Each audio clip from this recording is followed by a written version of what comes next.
Hello, everyone, and welcome to the Houston Element Podcast. My name is Missy, and I'm your host. And today, we're doing another remote session because no artist is too far. We have Dallas Fort Worth in the house representing, and I'm here with CJ. How's it going? I'm CJ. Wonderful to have you, man. I know. I feel like we've just been in emails, just going back and forth, and it's finally happening. Yes, man. So this is your first podcast. I am honored to be able to break the ice for you. So Yeah. For those that are not familiar, can you tell us a little bit about yourself? I'm an artist that's based in Dallas, Fort Worth, and I've just been doing music for about a year and a half now, and things have been going great. And I'm just happy to do what I love. And this has been a dream for me since I've been like 10 years old, and it's just been a ride. And I'm 20 years old, and it's just been super dope. So just glad to be here. I mean, and, for being so young and having such a clear mindset of what you want to do as a career, that's very admirable. Most people your age are like, man, I need to find another side hustle, but you're like, man, I need to find the hustle. Literally. It's been one of those things where, I went to college for about 3 months, and I was like, man, I cannot do this. Because I would try to get music in. I'd be like, firefighting is not what I love. So why not just pursue this, put all my time in it, and just see how it goes? And I have time. So it was just one of those things that I would rather do something that I love. And people may think it's immature to go straight into music as a career, but it's something that I totally believe in, and I'm happy about it. Art is something that a lot of people, if they don't get it, they don't get it, so they think, oh, whatever, right? But for you guys, it's a whole lifestyle, okay? It's a journey, man. It's a way of living. Doing shows have been the most fun. That's like my home, just being on stage, just having fun. Just having so much fun. It's just been such a journey. Oh, that's incredible, man. So you said you've been wanting to do music since you were 10. So how long have you been actively as a musician? So I've always been when I was in school, I always did choir. I was always in the church choir, stuff like that. But I started about a year and a half ago. I got my first microphone, and I was like, man, I need to start recording because I have so much on my mind and so much that I want to do. And I'm 19. I should have started this a while ago. So I was like, I have to get started now. And then I realized that I was actually really good. So, and other people have seen that too. And just getting that feedback is amazing to me because it's something that I work so hard on. And it's just been a dream come true. And I still have so much more to do because it's only been about a year and a half. So I just feel like there's so much more. And I'm so excited to see what happens. I feel that, man. Art is, goosebumps, man. Yeah. Once you heard that good song, you're like, man. I have no shame to admit it. I'll be at y'all's show enjoying myself, and I'll be bawling because you just capture me in your performance and your lyrics, and I'm like, no shame. Yeah. Well, because I love to do music that people will relate to. So when I am performing, they can actually relate to it. It's one of those things. I do more heartbreak music. Love music, stuff like that. And that's what resonates with me because that's what I've been through. And other people have been through that too. And I just want to show people that you can get through that in any way possible. And the way I got through that was music and writing about it. So. Okay, so you do a lot of songwriting as well?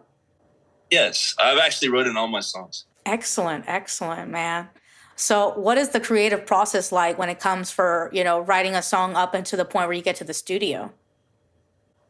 So I actually love to do this. I actually love the process of doing it at my own place. And I love mixing my own vocals. I love doing everything myself because it's just such a cool process. And knowing that you finished it yourself is such a cool feeling. So I love to write my music, record it, do everything myself, and I just love it. Okay, all right. I feel that, man. And I mean, and it's just it's just like when you have the munchies, but you're a chef, so whatever you're about to make is gonna be amazing. Yeah, yeah, because you can do it yourself. You know how you want to sound. Yes. Because every before I hear a beat or anything like that, I have a vision of how I want it to sound, and whenever it gets to that vision, I'm man. That's exactly how I wanted it. So it's just such a cool feeling. Oh man, yeah. No, I've heard that before. Like, I mean, whether you're a painter, singer, guitarist, whatever, you're always just like, well, I have this image of what it's gonna sound like or what it's gonna look like, and voila. I love that. I love that, man. So what kind of things, as far as audio engineering goes, that you like to use when it comes to recording and mixing your own projects? Yeah, so I love messing around with EQ. It's just fun to me. It's really fun to me. And then I'd say compressor is probably the thing I hate the most. It's the most probably the most boring. And then probably after putting on that little auto tune, it's kind of fun. So I use Logic Pro. I've used that since I started. And everybody's like, go use Pro Tools. And I'm just like, no. No. Well, let me ask you this. Do you, because since you're both musician and you engineer, so you have producer brain, obviously. So do you like Logic Pro because is it more producer friendly and recording friendly as well? Because Pro Tools is like just recording. It's not production. Yeah, I love Logic just because, like you said, it's both. So I like Logic Pro because it just has everything. It's easy. It's I love the presets. I like to use my own presets, but I can put in a little stock preset whenever, or a little stock plugin when I can, and it works just the same as like a $200 plugin. And so like if I'm feeling lazy, I'll just put something in. I feel that, man. Yeah, I'm sorry. Go ahead. Yeah, and it's something I've been doing using since I started, and to transition to something else is like, do I really want to learn about everything and all that? So no, I think I'll probably use Logic for a long time. Yeah, I started out with Pro Tools, but I'm not producer, songwriter like yourself. So, it's not as frustrating to use Pro Tools, because I'm just recording and mixing, But if I was producing, I would have thrown my computer out the door way long ago. I feel like been on that edge a few times. Oh, yeah. Like, why is it not sounding how I want it to? Oh my God. I'm telling you, man. Have you ever used audio repair tools like Isotope RX? I think I have. I think I might have it, but it was a long time ago. But I've definitely used Isotope. I know it's in my computer somewhere. But that is my bread, my butter, my steak, my potatoes. I mean, oh my God. I'd get a lot of complaints if it wasn't for that thing, on some mixes because, baby. Yeah, and that's cool too, because I love how like everybody tries something, like has something different that they like to use, like something that's better for them. And that's why I like just trying like tons of different plugins, because like maybe one will be better for me and then maybe one will be for another person. So that's what's beautiful about music, is that just everything's different. Like somebody will love a different type of beat, and I'll like a different type of beats. Like I love guitar beats, and I just love that melodic sound. So and then somebody else could use like a trap beat or something like that. So everything's so different in this world of music, and I love it. But I like that you mentioned trap music and the comparison with that of melodic, because even in today's trap music, trill music like we have in Houston, you see a lot of piano chords and notes that are used in the beats. If you listen real carefully, like, where have I heard that from? Yeah, like say like NBA YoungBoy, he uses a lot of pianos, and it's cool. It's really cool. So do you write instrumentals as well as lyric writing for your projects?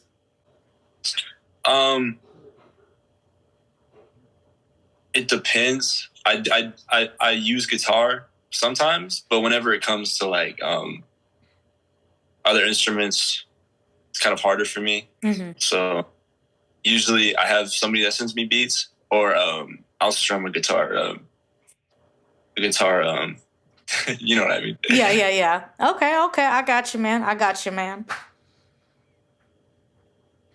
And so is there any kind of rituals or practices you'd like to do when it comes for rehearsing for a recording session or for a live performance? I'd say for a live performance, so what I like to do is I like to just sit in my car and just listen to Post Malone.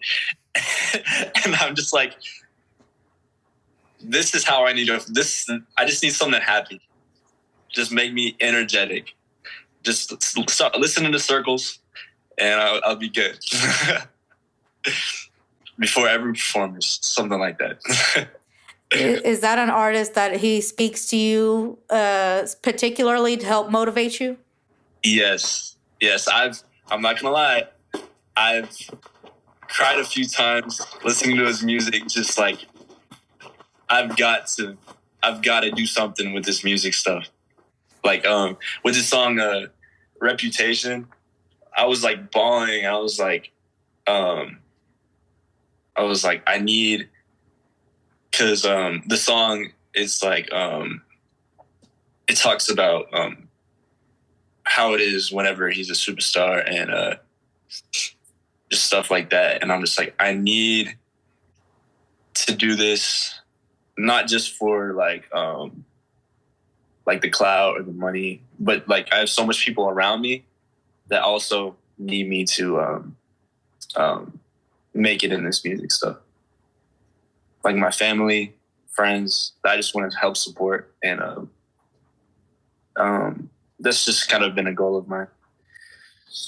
Respect, man. I got that, man. And yeah, I can see why you take inspiration from artists like Post Malone, because you said you got a church background as well. So you used to sing in the choir, didn't you, sir?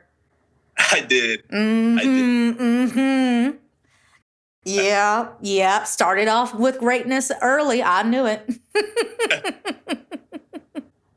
I did. I sang in the church choir. I sang in my from middle school. Actually, no, I sang from elementary all the way to high school in school, and then I always just had that love for it. So now that I'm actually like starting to make it into a career, it's like I really went this far, and for something that I've been doing for years. So it's just it's a nice feeling. And I would imagine that kind of background has helped, with now your vocal training that you're probably receiving with your label to help, take your vocals even further. Yeah. Yeah. And to see how my vocals have evolved since like a year and a half ago is just insane to me. Like it sucks me and I'm the one doing it.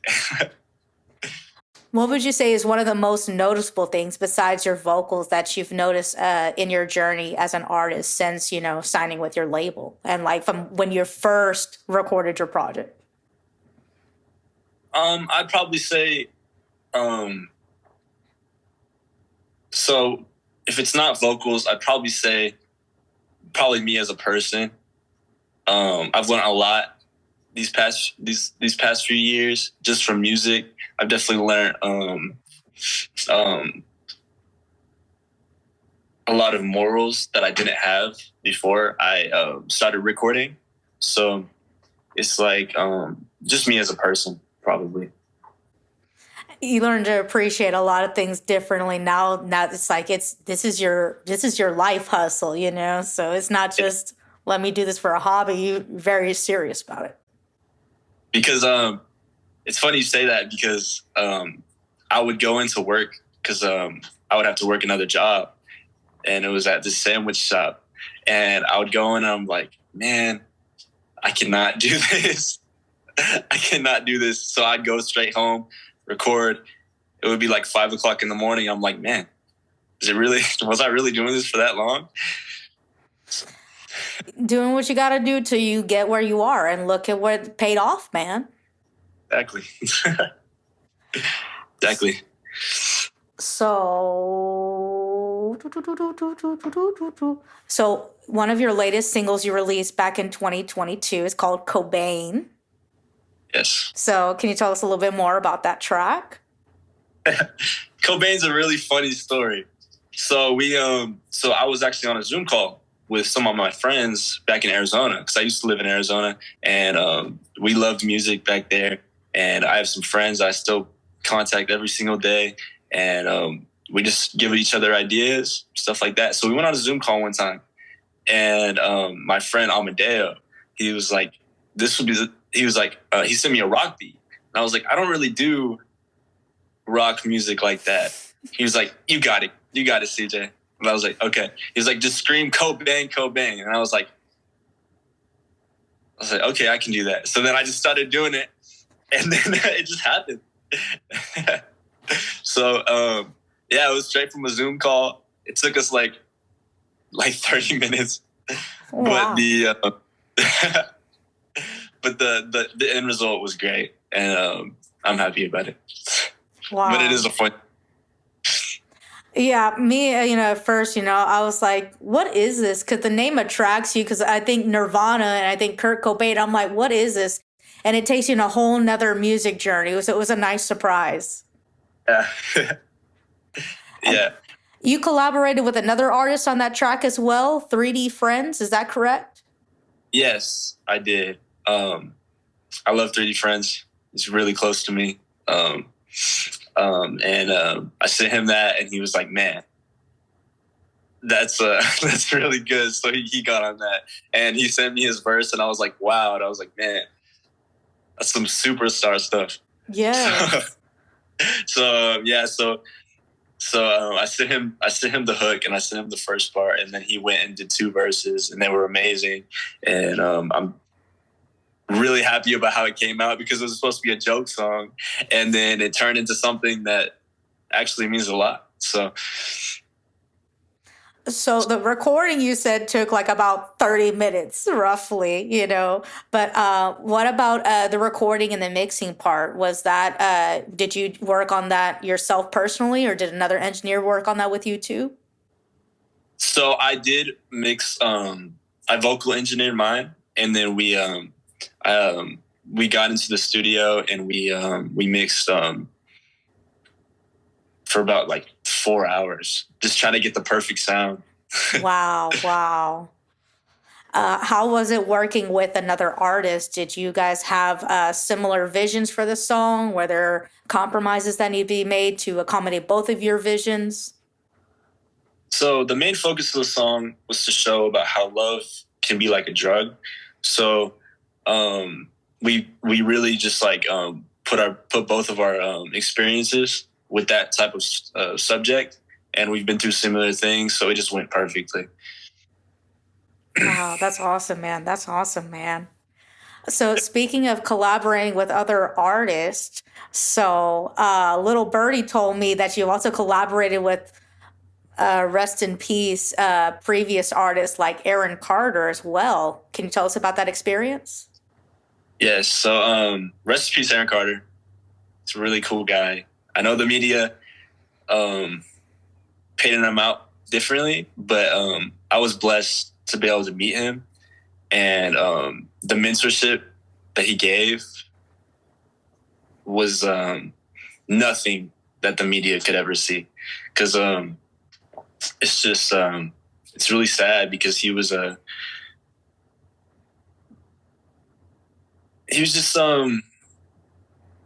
very misunderstood, you could say. It's very misunderstood, and I'm blessed to be able to meet him. I went down to LA, and I was able to go over there and see one of his shows, be able to meet him, stay with him for a little bit, and it was just a really cool experience. And I was able to work with them, and we made something amazing. And I'm glad that I could be a part of his life in a sense. Because I remember I'd go to Walmart and I Like Candy would be playing when I was like 10, and then and then whenever I had the opportunity, I was like, man, this is insane. I was a little stuck. It's incredible though. I imagine you must have, had like you said, a wild experience because y'all both kind of had music ideas at the similar age, about 10. Because I remember seeing I Love Candy on the box. I don't know if you remember that. You don't remember that. Once upon a time, there was a glorious channel that paid 24/7 music videos of all variations, and I Love Candy was one of them. So that's incredible, man. Yeah, it's insane. And just knowing that he did that at such a young age, and like learning, like being able to meet him and stuff, I've learned a lot about his past and stuff like that. And just knowing that he made a whole album at 9 years old is just insane to me. Like that's something I don't think anybody else has really done. So it's just it's really sad because he's very talented. He's a very amazing guy, and I'm sorry that we had to lose somebody like that. Likewise, man. May he find rest in peace, and condolences to his loved ones, of course. So what kind of things have you experienced since, being from indie artist to now signed artist? What kind of things, resources, if any, are available to you now that weren't available to you before when you were self-producing? So I still love to self-produce. That's something that I still love to do. But just resources as in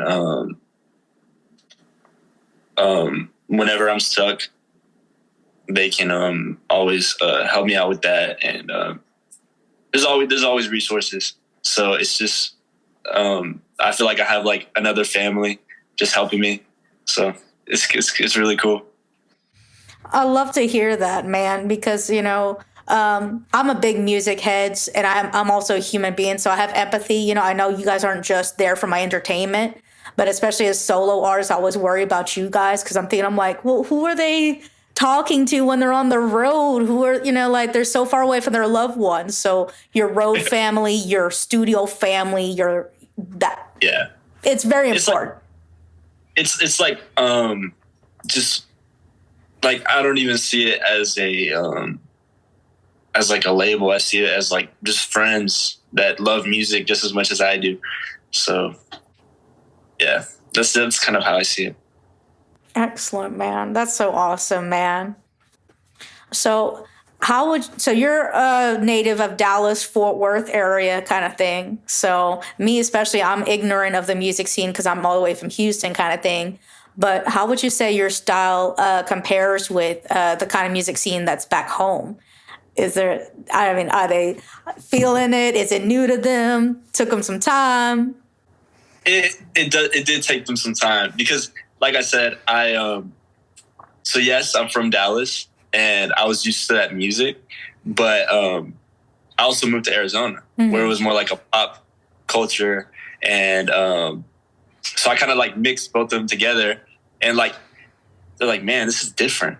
So like when I came back here, everybody was like, it's kind of like a mix of both the styles and it's just really dope. So I was like, I love the fans. I love just like the support that I've gotten down here. Because when I did start recording, I was like, man, nobody's gonna like this stuff down here. And it's just been super cool to see people be like, yo, I'm not supposed to say I like love songs, but that was fire. Just don't tell my homies I said that. So, being that, love songs is, it's a genre of its own kind of thing outside of, hip hop, rap, pop, kind of thing.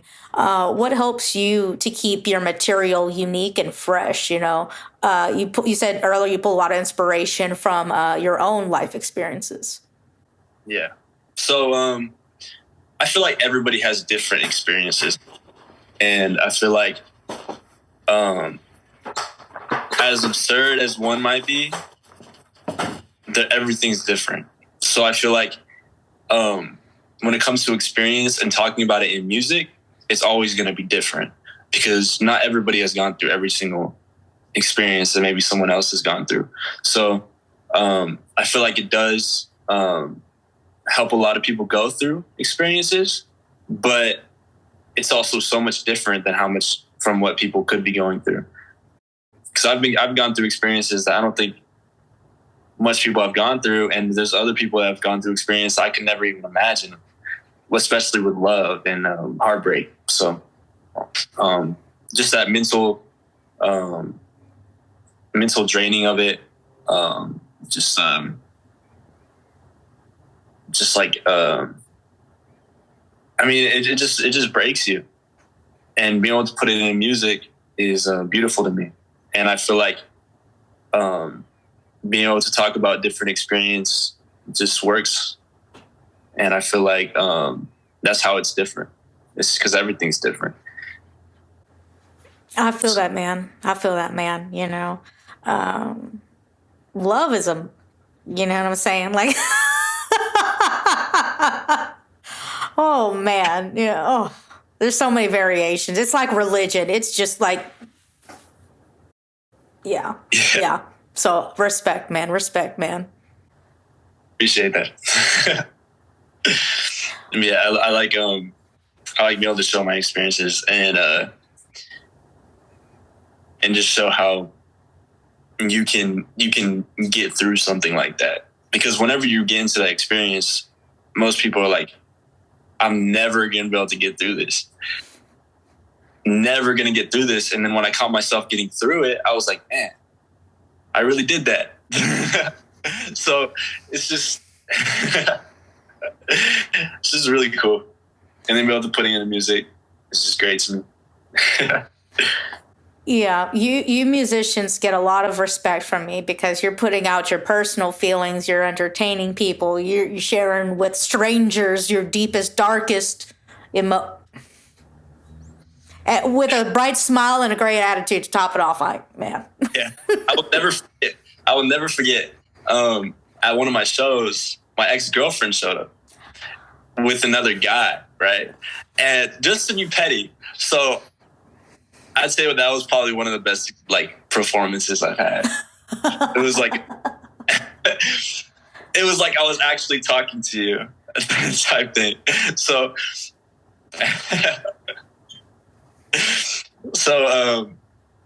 as much as it was like, why is she here? I was like, you're gonna know what I'm talking about in my music. Oh my God. That's a choice. That is a choice.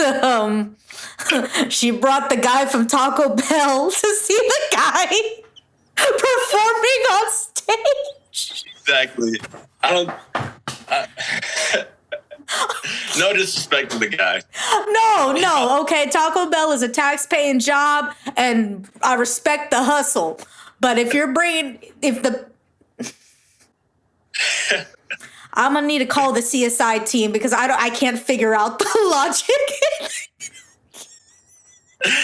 Yeah, that's what I'm saying. I hate to say it, but that's what I'm saying. Yeah. I got nothing. It's more embarrassing for her than it was me. Yeah. You were making that night what they make in a year, so.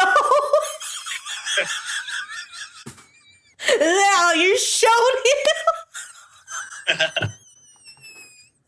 Oh Lord, that's what ugliness gets you. Okay, pie on your face. Yeah. So, has that been your by far your most random experience since performing under your label? Definitely performing. Probably it was just really confusing, and it was kind of funny to me. I just like stopped, and I was like, "Why is she?" And then I went straight to, "Yeah, she dangerous."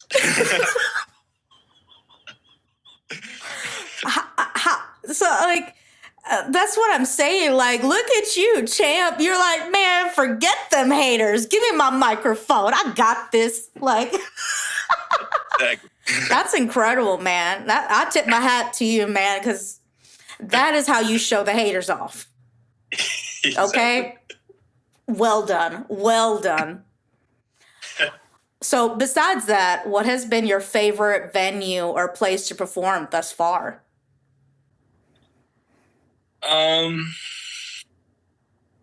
So I love doing hometown shows, and I was actually born in Haltom. It's not a big venue, but I love seeing the crowd that was here when I started, when I was like a child. So it's not a big venue, but I love the Haltom Theater, and I always love the Haltom Theater. And it's just I love just performing where I was born. It just feels like I finally just done something. So yeah, so it's kind of how I feel about it. I respect that, man. I love intimate shows. You know what I'm saying? Like, it's incredible. Stadium shows are great, but intimate settings like smaller venues, you can really interact with the artist a lot better. Yeah, definitely. And it's people that have been there from when I first started, so it's just super cool. Do you find that those kind of venues are going to have the most loyal fans base then? Because it's like, if it's at a place like that, only the locals, people that know about it are going to know about that venue, right? Definitely. Yeah, definitely. You'll see my mom over there just, CJ! Oh, with the camera, with the whole entourage saying, "That's my baby." Oh, that warms my heart. I remember performing at your choir concerts. So how do they feel now, like going like from your choir concerts now to seeing you at live venues, man? They it's been really surprising to them. They it's just happened so fast, and they were like, "Christian, when did you even start recording?" Like, we didn't even know you made music until like a year ago. Oh. I was like, "Well, Mom, that's kind of when I started." And they were like, "Then how'd it happen so fast?" I got it from you. The greatness came from you. Exactly. I'm sure that they're very proud. Yeah. They make sure I know that. Oh, that's wonderful.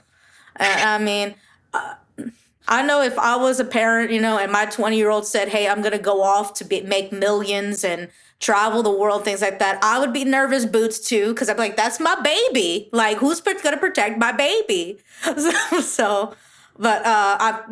you said you got such a good support team, you know, you got your road family, your studio family, you keep a good circle around you, obviously.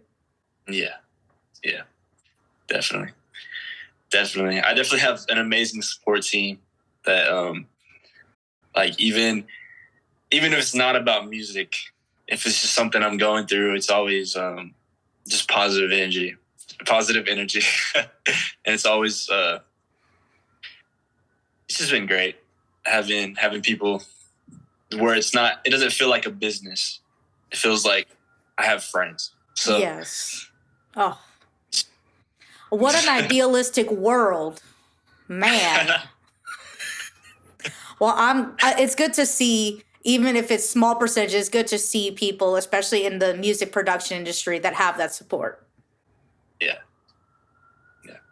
definitely. It's great. Well, thank you so much for joining us today, man. Yeah, of course. I appreciate. This was a lot of fun. First podcast, I think. First of many. Oh, of course. Of course. Can't wait for what happens next and whatever else brings me. And I appreciate everybody. My mom's probably watching this right now. So thank you for bringing me. This was great. Of course, you're welcome. Thank you for joining us, man. Do you have any last bit of advice for the listeners? I'd say if you're an artist, don't let anybody bring you down, because it's just, I feel like every time I say that I'm an artist, or when I was first starting, they were like, so like, what's your other job? Or like, are you going to college too? And I'm just like, well, no. Am I supposed to do that? So I just want to say, if you're an artist, don't let anything bring you down. You'll always keep improving if you know you'll keep improving. And if you don't let other people tell you that you won't. So just keep doing your thing. Do what you love. So, yeah. Rewind and hit play. Do what you love. Okay? Do it. Somebody quote that. Okay. There's a lot of different forms of artistry, whether you're teaching, parroting, making music, playing guitar. Just do what you love, man. Okay? Exactly. And don't be douche. Do what you love. Yes. Well, thank you all so much for joining us this week. And we'll talk to you guys next week. Peace.